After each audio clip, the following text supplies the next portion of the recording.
मानसी फटाफट रसोई में काम निपटा रही थी।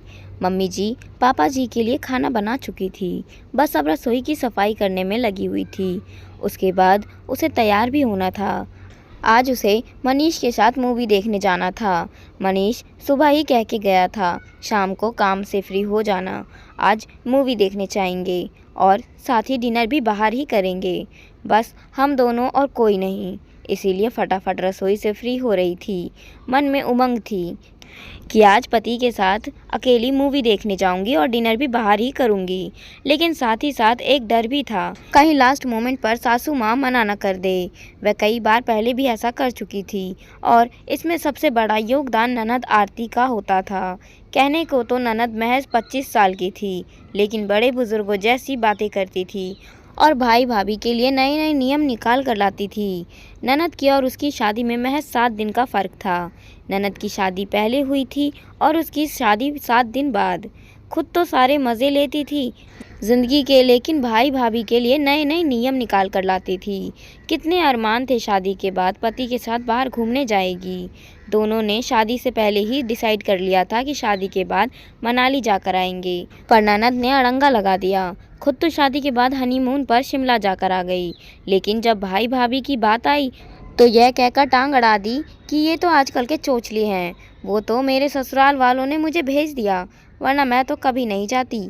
उसकी बात सुनकर मम्मी जी ने जाने से मना ही कर दिया। खैर अभी काम से फ्री होकर बाहर आई ही थी कि इतने में ननद आरती दीदी अचानक बिन बादल बरसात की तरह घर आ गई। हे भगवान, जिसका डर था वही हुआ।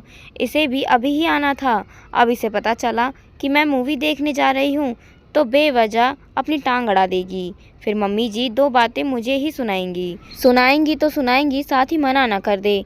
मन ही मन सोचती हुई मानसी ने आरती को नमस्ते किया और उसके लिए पानी लेने रसोई में चली गई। अभी पानी लाकर परोसा ही था कि आरती ने कहा, भाभी मैंने सुना कि मूवी देखने जा रहे हो। मुझे तो बहुत दिन हो गए मूवी देखे हुए। मैं तो मूवी देखती ही नहीं, आजकल की मूवी किसी काम की नहीं होती है। बेवजह की मार धार, घर फोड़ने के किस्से, इसके अलावा होता ही क्या है। वैसे कौन सी मूवी देखने जा रहे हो? दीदी मुझे नहीं पता कौन सी मूवी देखने जाएंगे, इन्होंने ही टिकट बुक कराया है, मानसी ने कहा और अंदर जाने लगी। अरे ऐसे कैसे आपको पता नहीं, आपने भी तो कुछ सलाह दी ही होगी। और मम्मी बता रही थी कि उसके बाद आप डिनर भी बाहर से ही करके आओगे। भाई बाहर का खाना आजकल हेल्दी नहीं होता। हमारे पड़ोस में वो वर्मा जी है ना, उनकी बेटी बाहर खाना खा कर आई थी, 2 दिन तक पेट पकड़ बिस्तर पर पड़ी रही। ये होटल वाले की स्वच्छता का कोई ध्यान नहीं रखते।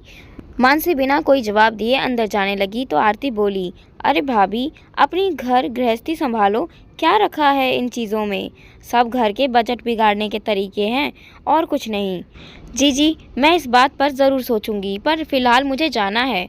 अब तो इन्होंने कह दिया तो मैं मना नहीं कर सकती, आखिर पति की भी इच्छा सर्वोपरि होती है। मानसी भी बात बनाते हुए बोली, बहू पति को मनाना तो तुम्हारे ऊपर निर्भर करता है, उसका बहाना तो मत ही बना। और वैसे भी आरती सही तो कह रही है, बाहर का खाना शुद्ध नहीं होता और एक बहू को अपने घर गृहस्थी ही संभालनी चाहिए, ना कि घर के बजट को बिगाड़कर बाहर घूमने फिरने में बेवजह खर्चा। लो हो गई ये भी शुरू। हे भगवान, कहीं इनकार न कर दे, मानसी मन ही मन सोचते हुए बोली। पर मम्मी जी कुछ चीज़ें अपनी खुशी के लिए भी तो की जाती है। जैसे दीदी को बाहर घूमना फिरना पसंद नहीं है, लेकिन ससुराल वालों ने कहने पर हनीमून तक जाकर आ गई। जीजा जी को वीकेंड पर बाहर घूमना फिरना पसंद है, जीजी उनका मन रखने के लिए उनके साथ जाती है, बाहर का खाना भी खा कर आती है। जीजा जी की खुशी के लिए उन्होंने वो सब काम किया ही है ना, तो ये सब मैं भी कर रही हूँ तो क्या हर्ज है? भाभी आप कहाँ मेरी बराबरी कर रहे हो? जो मेरे ससुराल में होता है ज़रूरी तो नहीं कि वो आप भी करो। अरे एक आदर्श बहू वह होती है जो। आरती के बोलते ही मानसी उसकी बात काटते हुए बोली, दीदी मुझे आदर्श बहू बनने का शौक़ नहीं, और दीदी जो आपके ससुराल में होता है ज़रूरी तो नहीं कि हमारे घर में भी वही हो। जिस तरह जो आपको पसंद नहीं है ज़रूरी तो नहीं है कि वो मुझे भी ना पसंद हो। मुझे तो बाहर जाकर मूवी देखना, खाना खाना, घूमना फिरना, ये सब चीज़ें पसंद है, और इतनी मुझ में समझ है कि ये सब अपने घर के बजट में करूं। पर भाभी ये सब तो एक उम्र तक ही अच्छा लगता है। अब तो आपकी शादी हो चुकी है, आपकी प्राथमिकता पहले घर है। माफ़ करना दीदी, मेरी उम्र भी 25 साल ही है। आपकी और मेरी उम्र में फ़र्क नहीं है, पर फ़र्क बस इतना है कि आप उम्र से पहले बूढ़ी हो चुकी हैं और मुझे अभी बूढ़े होने का कोई शौक़ नहीं। मुझे मूवीज़ इतनी पसंद है कि मैं 60-70 की भी हो जाऊंगी तो भी मूवीज़ देखने ज़रूर जाऊंगी, क्योंकि मेरे लिए उम्र एक नंबर है और कुछ नहीं। ननद भाभी में बढ़ती बहस को देखकर सासू माँ बीच में बोली, बहू बस कर, तुझे जाना है नहीं है क्या? जाकर तैयार हो। और आरती, ये दोनों मूवी ही तो देखने जा रहे हैं, क्यों बेवजह बहस कर रही है? सासू माँ के कहते ही मानसी तैयार होने चली गई। पीछे से आरती बोली, क्या मम्मी, आप भाभी को रोक नहीं सकती थी, उल्टा मुझे ही उनके सामने कह रही हो? बेटा, बहस को बढ़ावा क्यों दे रही है? आज वो आमने सामने हो रही थी, कल को मुंह तोड़कर बात करेगी। तू तो ससुराल चली जाएगी, बेवजह मेरे घर की शांति भंग हो जाएगी। बेहतर है ये कि हमारे घर में शांति रहने दे। आखिर सासू माँ के समझाने पर आरती चुप हो गई।